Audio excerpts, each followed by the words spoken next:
Hello, beloved. It's me, James, and it is Thanksgiving week. There are seasons for all of us, I think, when giving thanks, being grateful comes easily. When things are going well, the world seems simple and beautiful, and there are so many things that pop to mind when we think about being filled with thankfulness or gratitude. And then there are other seasons.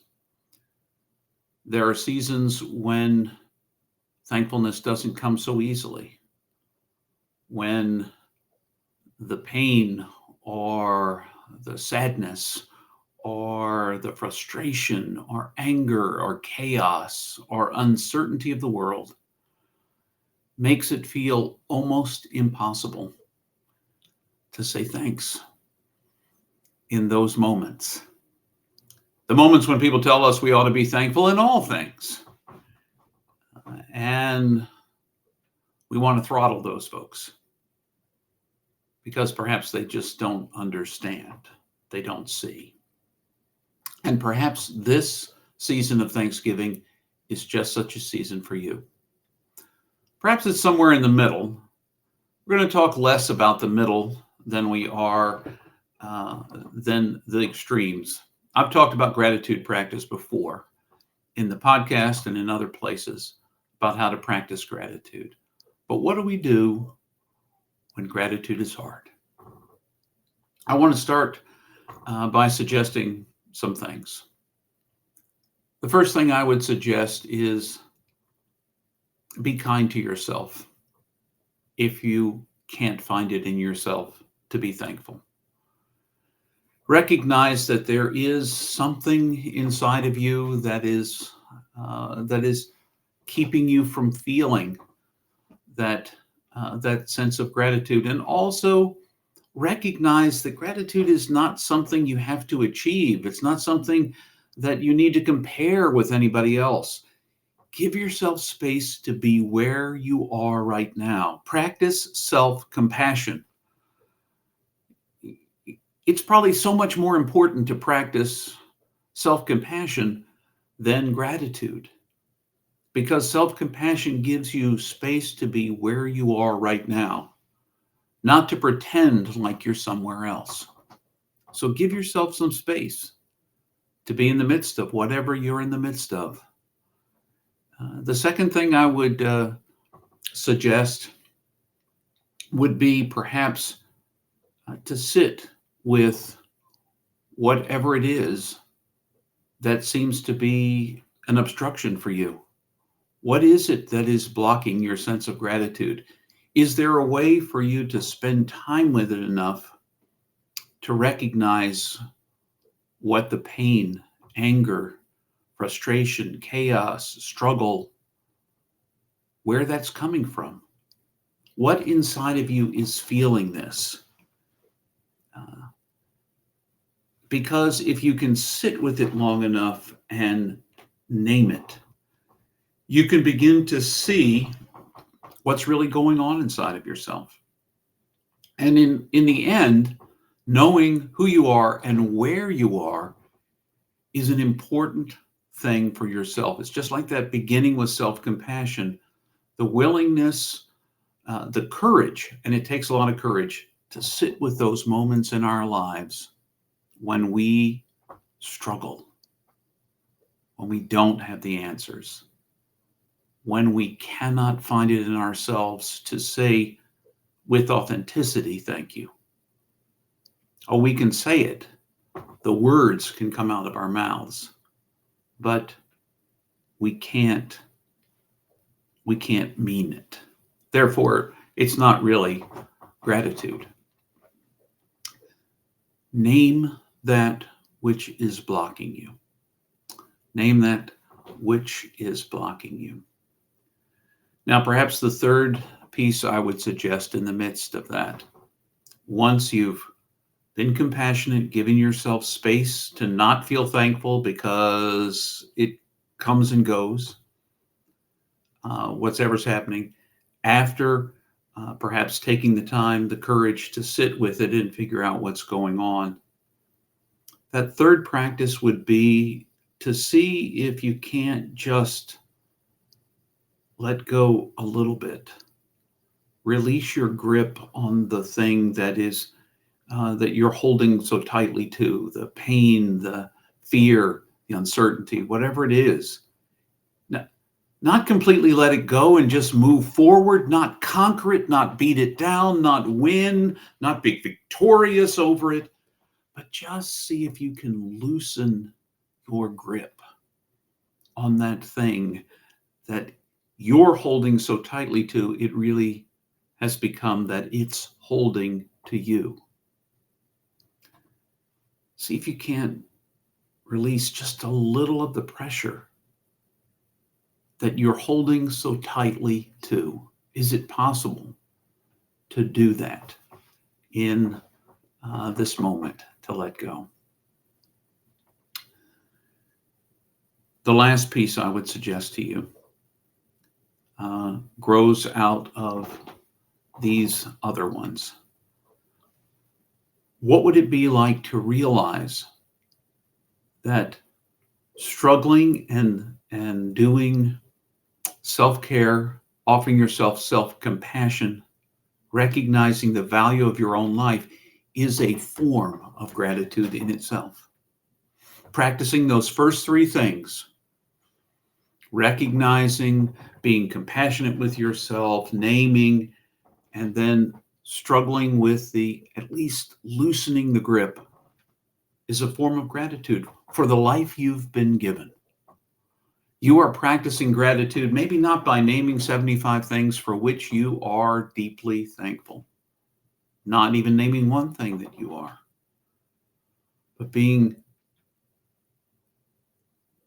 able to honor yourself enough, the gift that you are enough, to not hold to the thing so tightly, and to be compassionate with the gift that you are. I've been in the place. This year, I'm in a kind of a mixed place of thankfulness and struggle. It has been a full year for me. Most recently, I got to celebrate the joy of seeing my daughter get married to a very fine young man, and whom I'm so glad to call my son-in-law, a member of our family. It's just beautiful. It was a wonderful thing, and I am so thankful that she found somebody who honors her and loves her and cares for her, so I can be very thankful for that. We got to celebrate the wedding. It was a beautiful wedding. It was a beautiful time together with family and their friends, and meeting his family, for me, for the first time, and getting to see Ireland for the first time. These were all things for which I could be thankful. This is also the year when we lost my mother-in-law, not even that long ago, within the last quarter of a year. And then earlier in the year to have lost my father.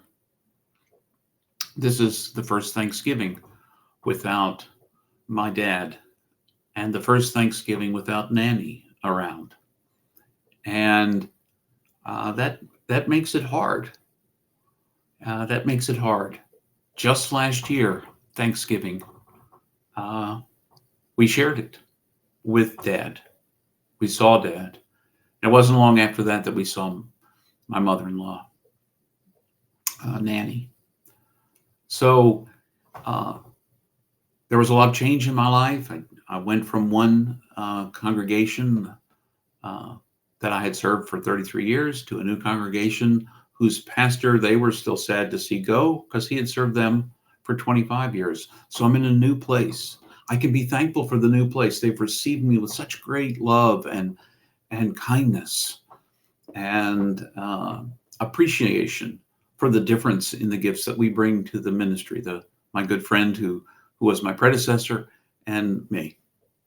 But all that change and all those things make for a some challenges. And that's just my personal life. The larger world, I feel the heaviness of people who feel broken and oppressed and set apart, of war and struggle and oppression.